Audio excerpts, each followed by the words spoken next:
Hey everyone. So I hope the sound is better this time. Let me know if it's not. And I'm going to get to questions at the end, um, or throughout. I guess I'll keep looking at chat. But I just wanted to give basically a warning for tomorrow. But before I start, we'll just see what Putin has to say over the situation. And keep in mind, the death toll in Israel is about 1,000 people. If you average out over the 550 days that the war of Ukraine has been going on, you get about 1,000 deaths a day. So whatever happened to Israel in that one day, Ukraine is going through every day, right? So keep this in mind. And here Putin is. Добрый день, уважаемые дамы и господа. Буквально в последние дни, мы все об этом хорошо знаем, и с тревогой следим за развитием ситуации. Мы стали свидетелями резкой эскалации.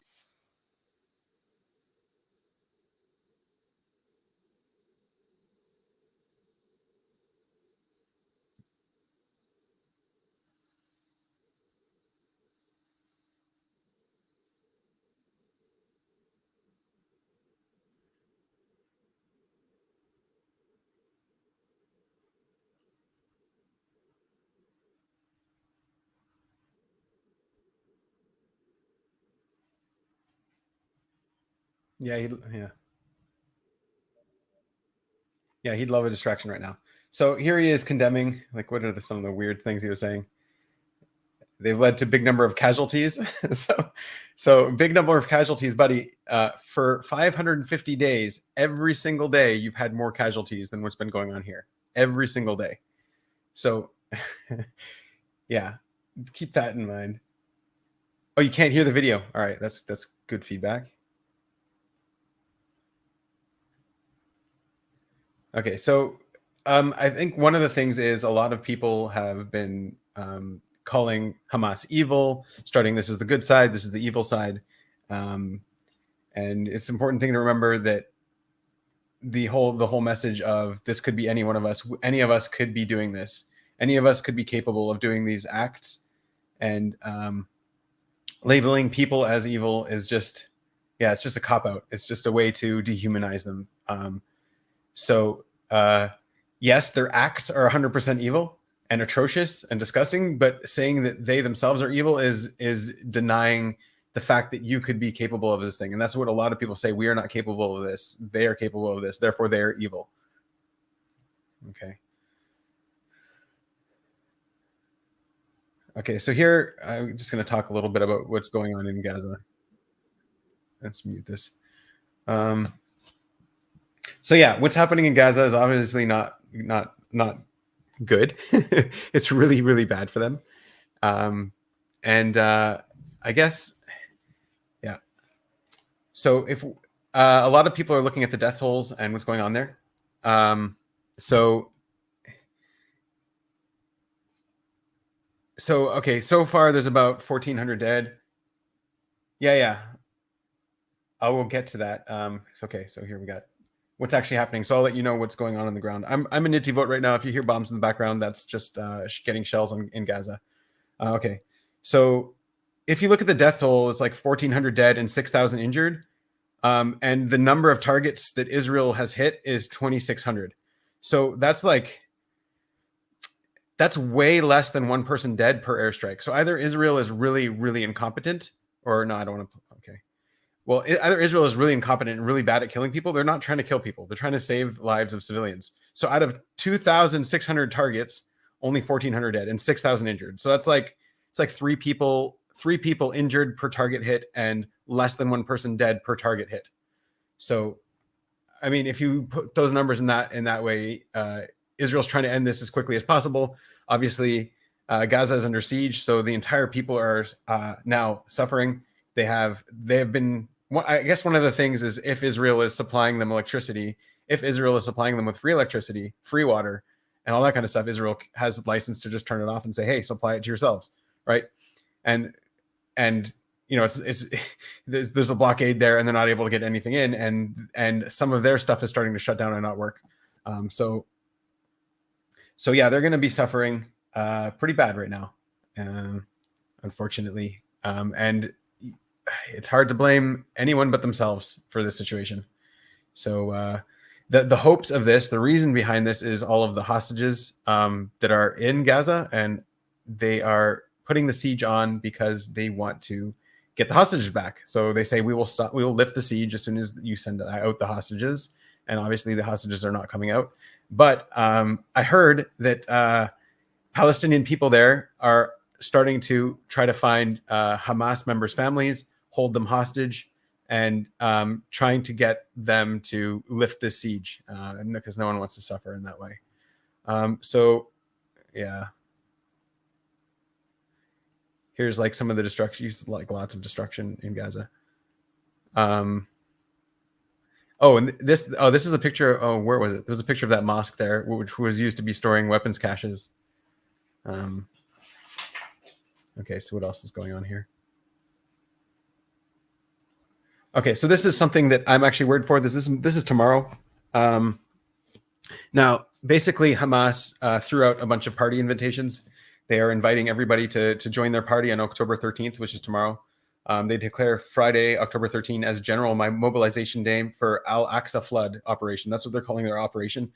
Basically, the incursion into Israel was just phase one. It's not their ultimate goal. Their ultimate goal is to go and take Al-Aqsa, take control of Al-Aqsa, which, by the way, they do have control of.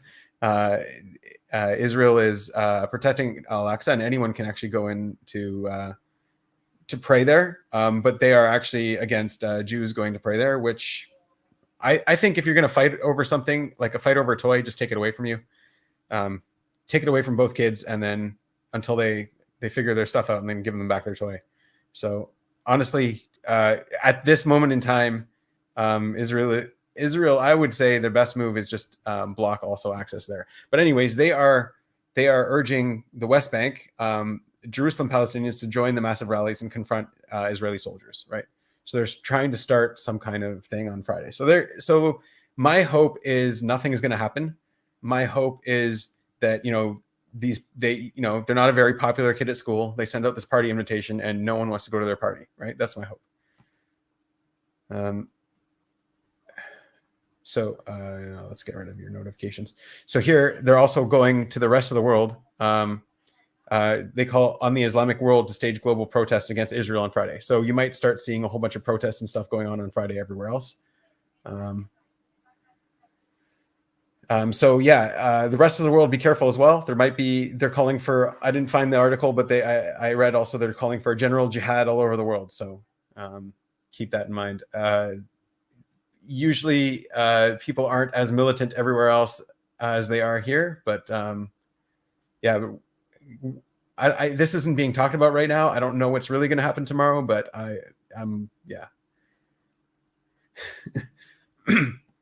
Okay, so this is important that I share the sound here. It should be working. This was actually really good. This is what I found this just recently, but this is exactly my assessment as well. So, can you hear that, guys? I don't know. Let me also boost the sound.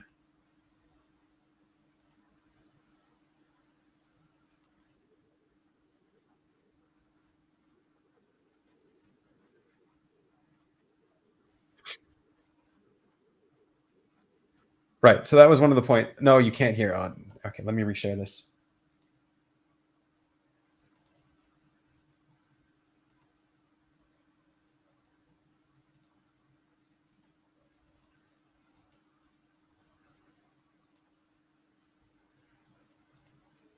Yeah.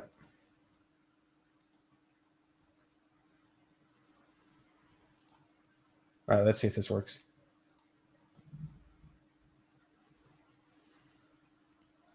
Not exist. But what we do know is they're smart. They're not naive. And they knew that there would be serious repercussions for an attack like this. And that was the catalyst that they wanted. They want Israel to respond violently. And Israel has to, because the things that happen to their citizens, you cannot just allow to happen. But by doing that, that might be the catalyst that everybody else needs. Taliban, ISIS-K, Hezbollah, for them to have their excuse to be united under jihad to attack Israel. So, this is a very, very dangerous. right? So he's building up the case, and he's not talking about this information about them calling for action on Friday, but he's building up the case as the reasoning that Hamas is doing this is they're trying to garner sympathy, because they know the retaliatory strikes are going to be bad, in order to rally everyone to protect them and save them. What they're really calling for is to storm the mosque, the Temple Mount. Okay, this might, yeah, I knew that would happen.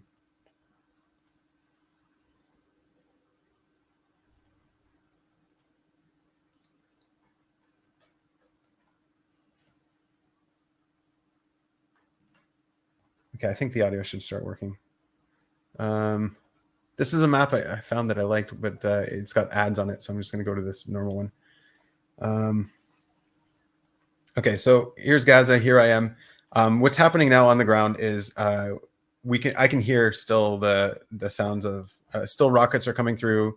I can hear the sounds of airstrikes. I mean, how many? 2,600 targets over the past 6 days, is it? That's a lot of targets a day. So we can hear them all day long. And yeah, the borders, I've got all kinds of friends. I wanted to join the fight. I wanted to go and get recruited to help out. Basically, the entire border is held down.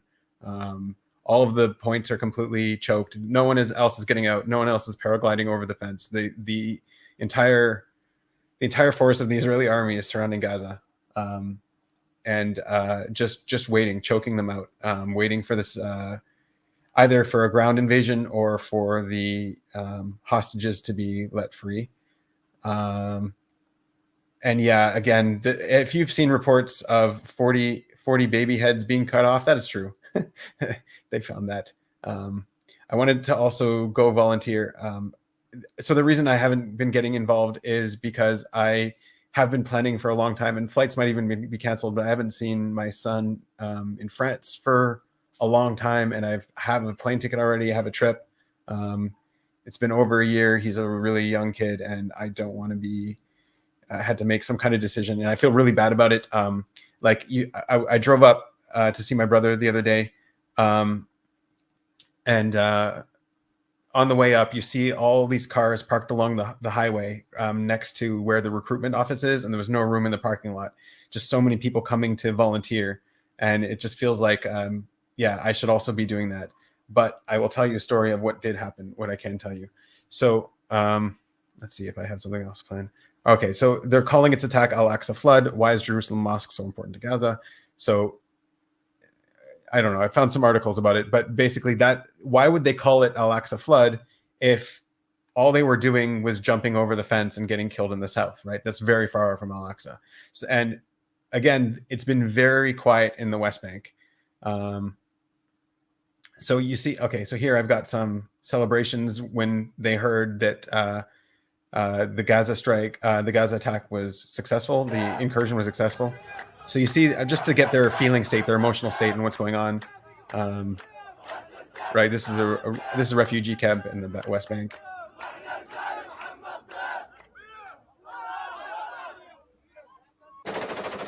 Yeah, all just celebrating.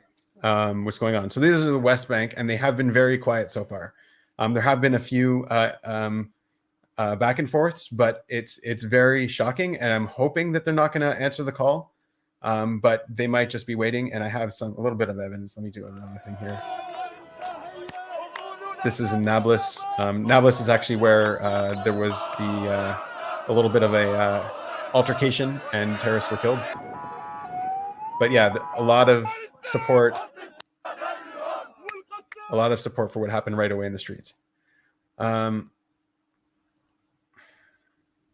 So they were calling two people. They were calling the Jerusalem Palestinians and the West Bank Palestinians to fight. So just looking at, the Jerusalem Palestinians did a terror attack on a synagogue in Jerusalem, just murdering, like, just a little while, not now, but it was, when was it?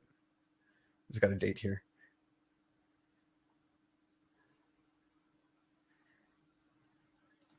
Another time, buddy.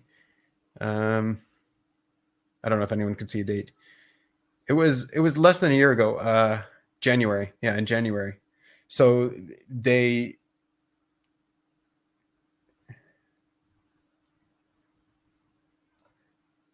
they they opened up on a synagogue and killed everyone in the synagogue. Had a not they didn't kill everybody, but they opened up fire and killed a lot of people in the synagogue. So this is the Jerusalem. We're expecting this kind of thing from the Jerusalem Palestinians, and then here's them celebrating the Jerusalem attack, just killing people who are going to pray, right? By the way, this is not allowed in Islam. I don't know where they think this is okay. Revenge, they're saying. Revenge against people in Jerusalem praying. It's heading out. Yeah. بشكل مؤلم جدا جدا. اليوم الحمد لله أثلج صدورنا وأخذ انتقامنا لأهلنا في. And then this is something this is just the level that the West Bank Arabs Palestinians are capable of. So on Sunday, 20,000 people at the Givat Shaul cemetery in Jerusalem escorted the bodies of the 5 members of the. Okay, so why are they armed? How are they allowed to be armed? Israel is not in Gaza. Israel is not in control of Gaza. It is its own country. It has its own borders. It's not occupied. It's completely free country. As soon as Israel found out that they were Hamas did get elected. Hamas is a terrorist organization. Their entire charter is based on death and jihad. So Israel cut off all of the supplies, everything, but somehow stuff is still getting through. One of the borders, I can look here. One of the borders here is with Egypt. So they're able to get tunnels in from Egypt. There's the Rafah crossing here. That's the standard crossing, but then you see there's other ways that they can get through. And then also by sea, they're able to sneak things across. And they're able to build their own rockets and stuff within Gaza, and lots of in the building materials, you can't always monitor all the building materials going there. So there are ways to get in weapons for sure. Yeah. 70% of them did vote for Hamas. Yeah. At the very beginning, I think they're still, I'm hoping the support is going now that they're under siege. But yeah. Okay. I got a problem here with my monitor.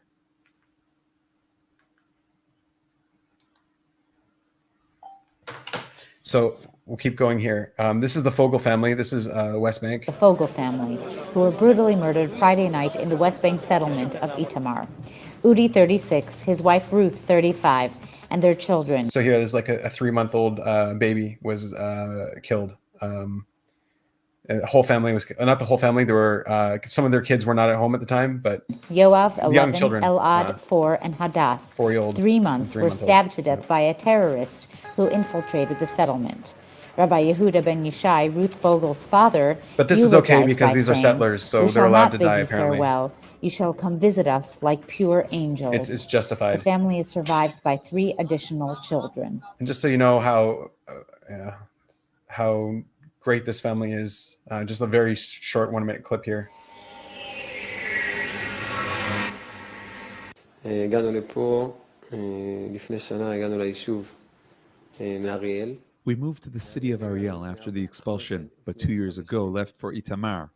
So he's talking about the expulsion. So he used to be living in Gaza before it was the Jews there were expelled. They were all uprooted and forced out of Gaza. And so then he went to live in Itamar. The attractions being the post-high school yeshiva where I taught. He's a teacher, right? I learned in a mechina, a pre-army Torah academy, and understand the kind of boys who learn there. I was an officer in a tank unit after learning in a yeshiva.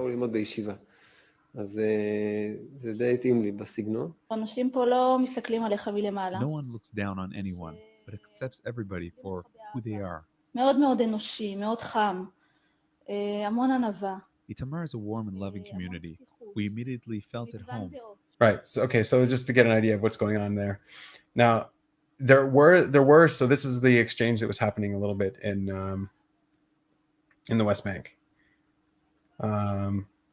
So there were 27 Palestinians that were clashing in the West Bank since Saturday and killed. Long article, but Israel seems very, very overconfident that they can keep this under wraps right now. Nothing is flaring up, but I do suspect that things are going to flare up. And so let me explain to you why. So I went to a supermarket over here. Like I was up here. Okay. I was up here. And then something really weird happened. I saw some Arabs outside. One of them broke off, put on a kippah, and then they went in there. So he was dressing like a Jew and he was going into the supermarket. And I'm like, what's going on? And I saw them break off outside. So they clearly knew each other.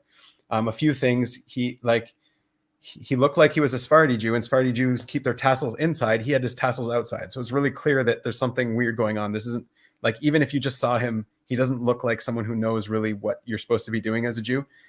He also had a tattoo. So it could be that he got a tattoo and then there could be reasons why he had a tattoo, but usually if you're a religious Jew, you don't have a tattoo.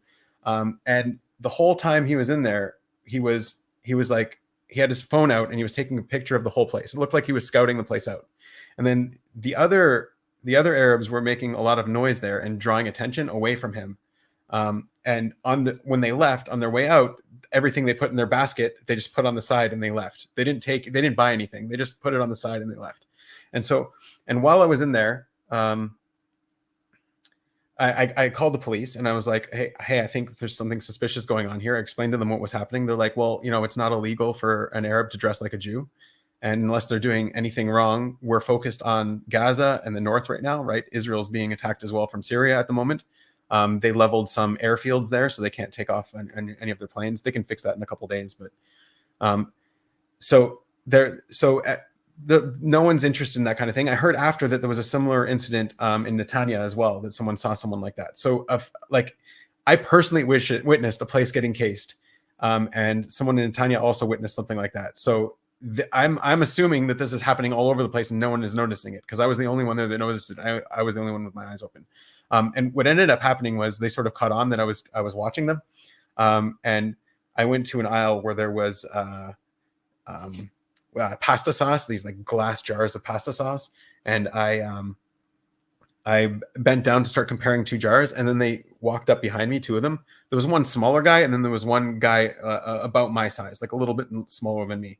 And they came and they walked right up to me on my blind spot. I was holding the pasta sauce, just waiting I already had it all planned in my head. I'm going to smash this little guy first, get him out of the picture, and I'm going to deal with the big guy. And they were standing there for like a good 3 seconds, and then they sort of turned away and they walked away.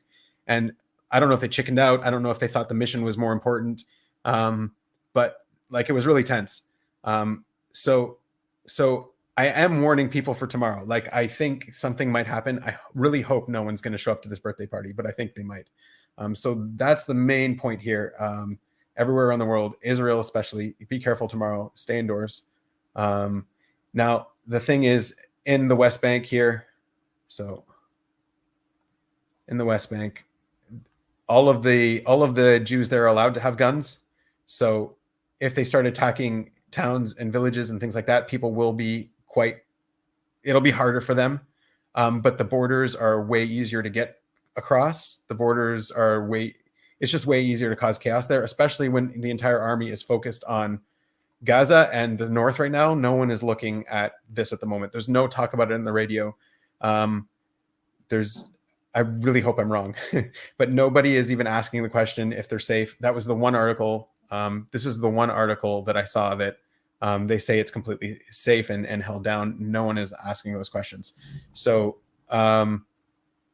So yeah, if you're in Israel, be careful tomorrow. And if you're outside of Israel, I expect there might be some lynches or something like that, but I don't know what's going to happen tomorrow.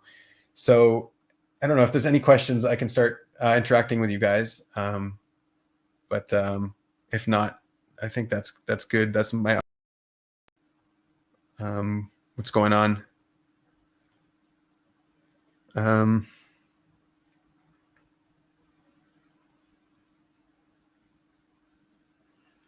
Yeah, so I wanted to say as well, like, I do think that I'm trying to put myself in their shoes and see what I would do. And like, they're saying out loud what their plan is, and we're kind of not listening. I'm tending to believe them on this, that is what that's at least his delusion of what's going to happen. His delusion of the leader of Hamas's delusion of what's going to happen is that all of the world is going to uprise and save Gaza from Israel's onslaught on it right now. They're going to take back the mosque, and that's his vision. That like this is the big jihad moment where they're going to win. I really hope nobody shows up to that party. So what's going on here now? Can I reiterate? So where I'm at right now, it's actually pretty quiet. Like I'm quite surprised there was bombs all day. I guess they knew I was live streaming. They were just being considerate of me. So in this town here, Netivot, let me pull back up the map.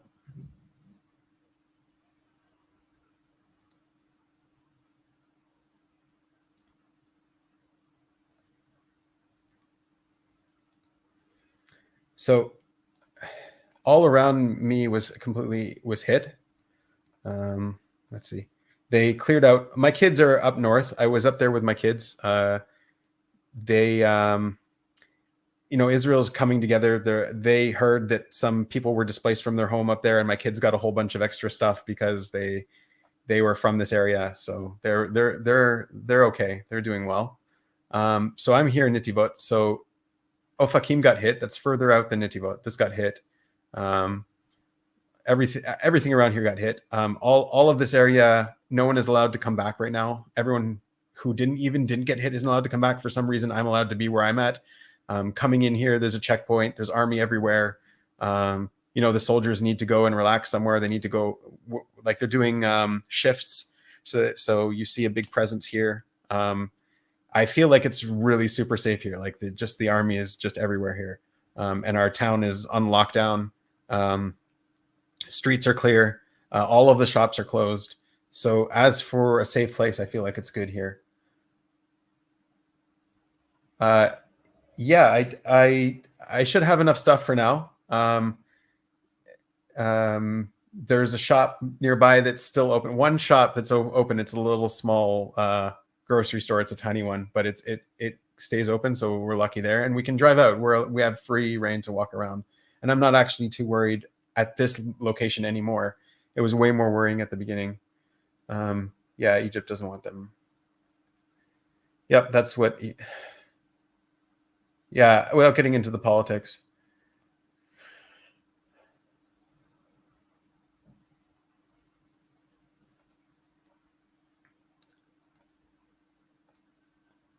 So yeah, I guess the call to action would be if you know anybody in Israel, tell them to be careful tomorrow. Warn people if you can, because nobody. I tried telling a few people today. I was like, be careful tomorrow, and they're like, nothing's gonna happen, and everything's fine. We've got everything under control. Like that kind of sense for me. Like I know what that is, but it's to the degree where no one's concerned, and there's a very open threat. Okay, so I think that's all the questions and everything. Thank you guys for tuning in. That's my update and warning. And yeah, good luck. And again, war in Ukraine is much worse. It's hard to say because like this affects me directly. Like this is bad. This is horrible. Like this is, but I don't know. Like every day, Ukraine is going through this every day. Okay, yeah, thank you for all of again, thank you also for everyone for sending me prayers and kind words. I really appreciate it. I can't answer everyone one by one, so this kind of thing helps out for me. All right, bye everybody.